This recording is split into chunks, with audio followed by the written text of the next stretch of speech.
welcome to my channel Whisk and Mix. As you can see, the sun is shining and the flowers are blooming. Come join me in making a nice mixed berry sorbet along with melting moment cookies. Hope you enjoy it. So let's start by doing the mixed berry sorbet, as that's going to take the longest time. So for that we need some mixed berries, some mint, lime, sugar and water. So let's start by making the sugar syrup. So for that you need 200 ml of water and 200 grams of sugar. Cook it all together till it reaches one string consistency. So here I have taken 400 grams of mixed berries. You can choose any berries that you fancy. I'm going to add some mint leaves in this, and along with that I am going to add some lime juice. So I've taken half a lime. I'm going to take the juice out of that into this. Oops, sorry, it all popped out. Oh, there we go. So that's juice, and we're going to blend all this together. If you need the detailed recipe or the nutritional values, please look at the description below. So let's bring all this together and give it a good blend. Turn it into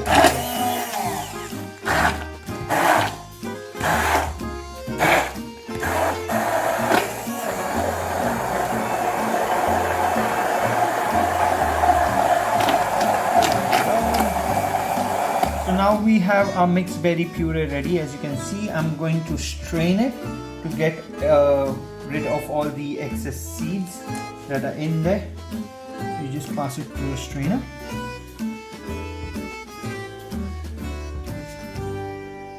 So while you're straining, you just lightly move it. Do not press it hard to get rid of the seeds, just lightly move it. Otherwise, while pressing it, you sometimes can get some small seeds in as well. So just keep mixing it like this, very lightly.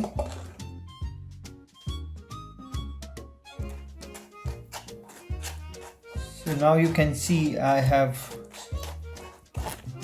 strained the puree and all the seeds are left. Now at the bottom I'm just left with nice silky smooth mixed berry puree. Use another clean spoon to clean the bottom of the strainer.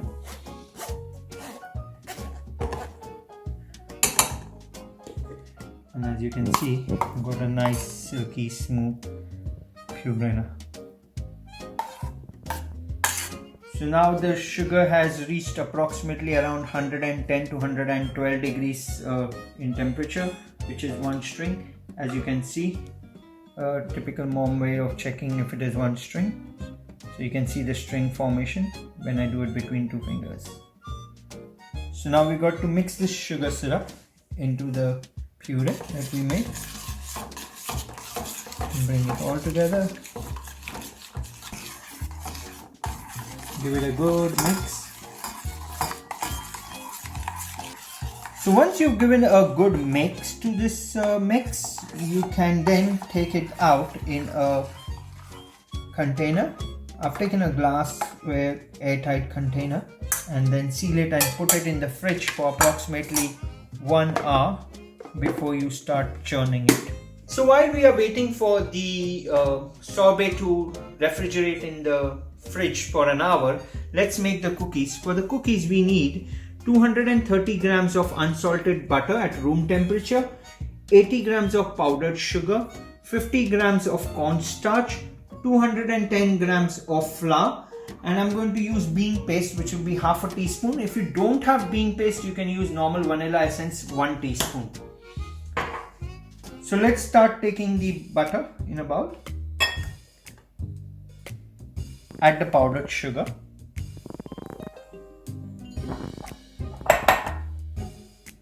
And give it a good mix with an electric mixer.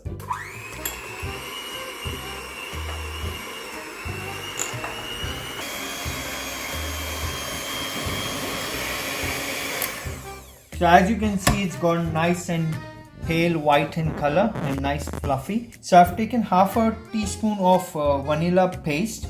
You can take 1 teaspoon of vanilla essence if you do not want to use a paste. give it a good mix.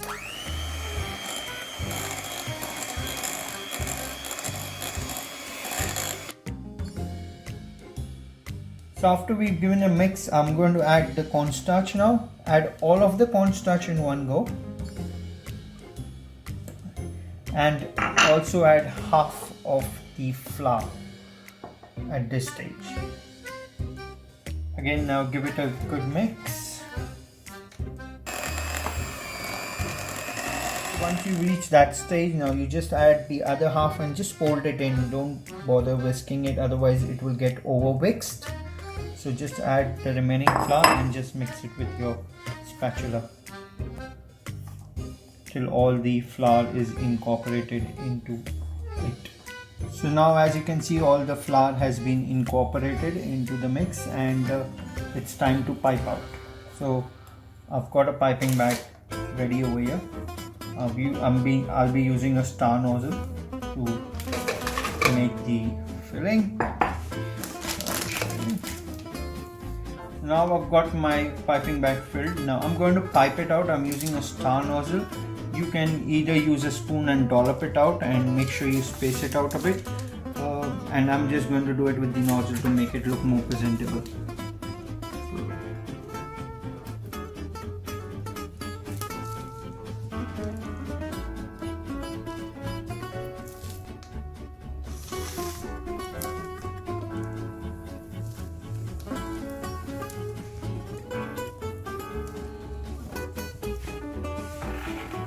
So now that the piping is done, I'll stick it in the oven at 180 degrees for approximately 20 minutes. Just keep a close eye, it should get a nice golden brown color on top. So they have come out of the oven after 20 minutes. You can see they're nice golden brown in color and cook perfectly. Now you just take them off and cool them on a cooling rack.